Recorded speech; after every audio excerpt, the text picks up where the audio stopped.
tema de hoje, do programa que volta agora, é plágio, né? O Direito e Literatura discute essa questão hoje. Fotografia de uma escultura pode violar direitos autorais do escultor ao ser publicada sem consentimento? E aí vem uma questão que o Código Penal fala em violação do direito de autor. Isso não tem nada a ver com plágio. Não, porque o plágio não está disposto na legislação, né? Nem civil. Quer dizer que se o sujeito plagia o outro, não tem... É uma outra questão, é muito mais a violação do direito de paternidade, o direito de nomeação da autoria. É uma questão do plano civil. São direitos morais. Tem essa péssima terminologia que a gente trouxe da França, né, de direitos morais, fazendo oposição aos direitos patrimoniais de autor. Patrimonial é aquele que o autor tem de oferir lucros com a sua obra. E morais são aqueles relacionados à emanação da personalidade criativa e etc.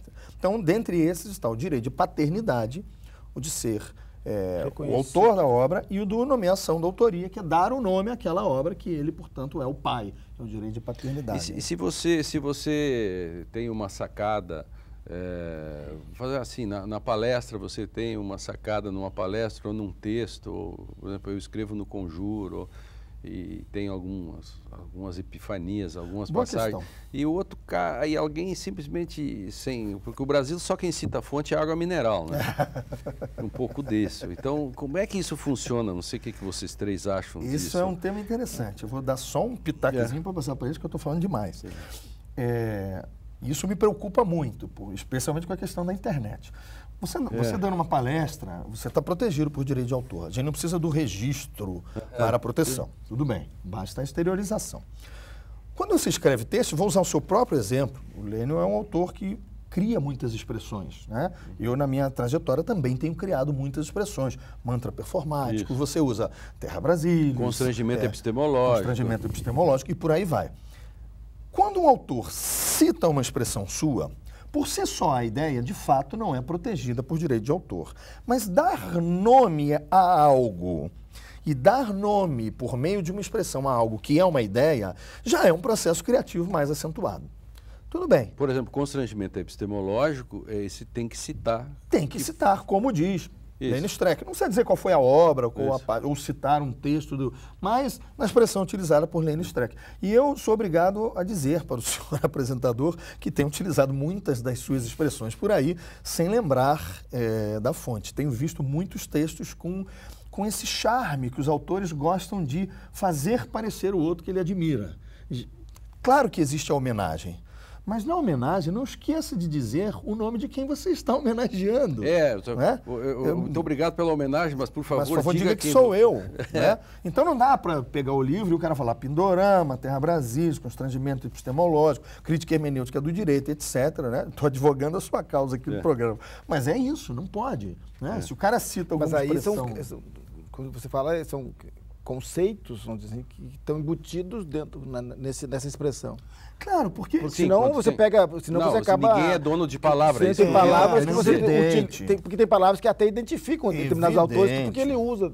Claro, mas quando ela está ligada a um conceito. Claro. Se pegar, vamos lembrar o velho Vará lá, seu senso comum teórico, né? Ou seja, se tomar emprestado, o Vará que inventou essa história, o senso comum teórico dos juristas e tal lá. É uma expressão que ficou colada um pouco à própria, vamos dizer, uma construção varatiana. Mas tem que citá-lo sempre. Por isso que eu digo, agora, porque ele está ligado a um conceito. Senso comum, se eu estou usando... Nesse sentido, acho que tem que mas ficar... Mas senso comum teórico dos juristas, aí necessariamente... Claro, eu acho que tem que ter a referência... Se alguém coloca sem citar o Vará assim, ou que não tem uma pista no caminho... pelo menos uma pista. Uma pista no caminho. Para não parecer que é o... para não parecer que foi... Que o grande lance é não parecer que foi você que inventou. O cara vai e utiliza em busca do... Que é a questão, o Drayton, que dá a impressão que tem uma espécie de Bodenlosigkeit, né? Quer dizer, é o grau zero, né? Não tem chão, e você sai do zero para dizer... Do ponto zero, né? Do ponto zero. Como se nada antes tivesse ocorrido, né? Isso. E mesmo, já que não quiseram mencionar, mas eu vou mencionar então, e Descartes reconheceu isso, ele procurou um fundamento inabalável em concurso, né? Mas Mas, por exemplo, mesmo a ideia dele de o cogito ergo sum aparece de alguma forma num texto de Agostinho, Santo Agostinho, que é sienem fallor sum. Se me engano, então eu sou. Então, que é o mestre interior da verdade. Exato. Que depois a psicanálise... Também, quer dizer que é sempre complicado querer ser o ponto zero, tem que dar uma olhadinha, de repente outra pessoa usou essa expressão, né? No caso, então, alguns que se apropriem das tuas coisas aí, né, Helene? Fundamentum absolutum in concussum veritatis. Exatamente. É assim, né?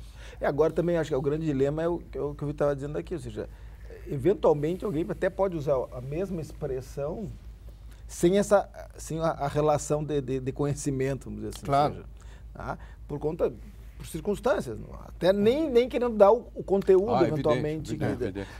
Porque uma coisa você dizer, por exemplo, constrangimento epistemológico, com um sentido. Você diz, o constrangimento epistemológico que causa, no sentido linear, linguístico apenas. Claro, não tem nada a ver. É a apropriação sobre as palavras. Essa diferença é fundamental. No contexto, vai aparecer. No sentido dado, de que a doutrina tem que constranger...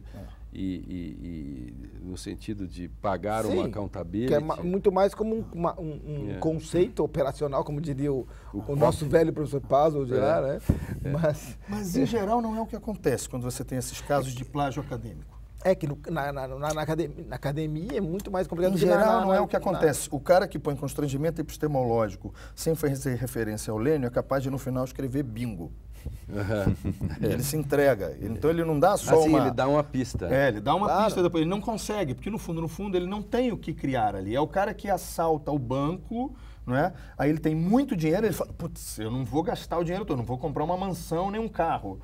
Mas aí ele vai lá e compra um aparelho de telefone que ele também não tinha dinheiro para comprar, ou alguma coisa assim. Ele dá uma pista. Dá uma pistinha, não tem como. Vai resvalar. No caso da academia, é um problema seríssimo. Aí o grande dilema é você pegar o plágio, né? Porque também você não conhece tudo que está sendo produzido. Né? Eu passei por uma situação casuística, vamos dizer assim, por conta disso. Deu acaso de eu ter ido num evento, falar num evento, uma pessoa que está do meu lado, e aí essa matéria ter sido publicada, e depois, num trabalho que eu estava lendo, a pessoa tinha copiado exatamente a palestra que tinha sido publicada, dessa pessoa que estava na mesma mesa que eu, num texto. E aí, claro, por acaso eu botei o olho assim, não, mas eu já vi isso em algum lugar. E aí o que tu fizeste? Conseguiste? Na época, eu falei com o orientador do autor e tal, foi cancelada, não chegou nem a ser apresentado o trabalho e tal. Depois ela ficou... Às vezes se pega por acaso. Eu digo que é isso, a dificuldade é porque, por conta da própria assim, multiplicação da produção, hoje... Agora veja, a autora de Harry Potter também foi acusada de plágio. O próprio Saramago, o problema do Teófilo Huerta, o Dan Brown, né? O Humberto Eco afirmou, eu criei Dan Brown, né? Referindo que o autor do Código da Vinci teria importado questões fortes que ele desenvolveu no pêndulo de Foucault, né? E, de fato, essas questões do pêndulo de Foucault se reproduzem. Esse é um hard case, né? Porque a originalidade do Eco e com as fontes que ele busca e as teorias da conspiração e tudo como isso é construído, e depois isso acaba sendo romanceado por um outro, isso é um hard case. Eu acho sempre difícil. O plágio, eu acho ele sempre... sempre um hard case, quase sempre um hard case, sabe? Na obra literária ou na artística, eu acho que é muito mais complicado por conta dessa coisa da inspiração que o outro produziu. Ou seja, você lê um texto, aquilo te levou, o caso do Eco, uma construção muito mais, vamos dizer assim, sofisticada do Humberto Eco, que inspira o Dan Brown a fazer uma coisa mais romanceada. E depois também tem outra, vamos pegar... O próprio Woody Allen tem um problema no filme sobre isso, quer dizer, até que ponto aquilo que ele construiu como hipótese de um filme, ou como expressão daquela cena já estava presente numa outra anterior. Que seria um benefício da dúvida, vamos dizer assim. E que, na realidade, é uma cópia, é um plágio ou é uma inspiração? Aí que tá. Ariano Suassuna, quando faz ali no Alto da Compadecida, tem o caso da libra de carne, ou 1 quilo, sei lá, o couro das costas, por aposta, que no fundo é a questão do Shakespeare, que é do Mercador de Veneza. Mas, por outro lado, o Mercador de Veneza consta também peças que o Shakespeare também pegou do imaginário popular. Então, aí por isso que eu abri o programa, né? O Lavoisier, da natureza, tudo se transforma. E, portanto, não há a primeira palavra, né? Como diz Gadamer, mas também não há a última, né? E às vezes há realmente desenvolvimentos paralelos sem influência mútua. Claro, é isso. Esse que é o grande perigo. Não se pode excluir essa descolagem, possibilidade, você vai lá dizer, ou cola ou descola. Né? Por exemplo, essas narrativas originárias sobre o surgimento do mundo. Isso, você já falou uma vez disso, fale um pouco rapidamente. Então, temos o relato bíblico do Gênesis, temos o mito de Gilgamesh, mas em populações indígenas de outros lugares também há esse tipo de narrativa. E aparentemente algumas delas sem contato. Então, nós temos que uma espécie de benefício da dúvida, vamos dizer assim, quando surge isso, né? Claro. Pode ser que... E às vezes a gente se surpreende com colegas que pensam de modo similar a nós, ou nós a eles. Puxa, também trabalha essa questão, tem um entendimento semelhante. Né? Então, isso pode acontecer também, né? Claro, mas eu acho que aí tem talvez há também estilos de falar. Por exemplo, você pode falar sobre o mesmo tema, com a ideia muito similar, mas o estilo vai diferenciar. Claro. Ou seja, o Lênin tem um estilo mais simbólico, de construção de coisa. O outro pode ter um estilo mais formal para dizer a mesma coisa. Claro. Então, quer dizer, aonde que está a originalidade, onde está a cópia? Em escolas, em estilos, você não pode exigir, agora, né? O que há é interessante é isso, assim, trabalho acadêmico, eu acho que talvez se explicite mais muitas vezes por conta disso. Ou seja, às vezes você tem o parágrafo com a primeira palavra trocada e aí o resto segue igual. Sim, e vamos pegar a Bíblia, né? No princípio era o verbo, a relação palavras e coisas. O Graciliano Ramos escreveu antes, os filhos do Fabiano chegam na cidade, será que tudo isso foi feito por gente? Se não foi feito por gente, isso tem nome? Quem deu nome às coisas? O Gabriel Garcia Marques vai falar na Macondo, que no fundo é muito parecido isso, mas uma coisa não tem nada a ver com a outra, porque o que tem na origem é a justeza dos nomes. Na origem está a Bíblia, o João capítulo 1, versículo 1, e também da justeza dos nomes do Crátilo. Que no fundo isso, né? Então, eu acho isso belíssimo. Essas partes já não tem nada a ver com essa discussão. E nesse texto que tu mencionaste mesmo, a questão do efeito literário, o quarto evangelho, João começa no princípio, em arché. E é assim que começa o Gênesis na tradução para o 70, aquela famosa tradução Septuaginta, em arché, no princípio Deus criou o céu e a terra. João provavelmente se utilizou disso para um novo começo. Perfeito. O direito de literatura,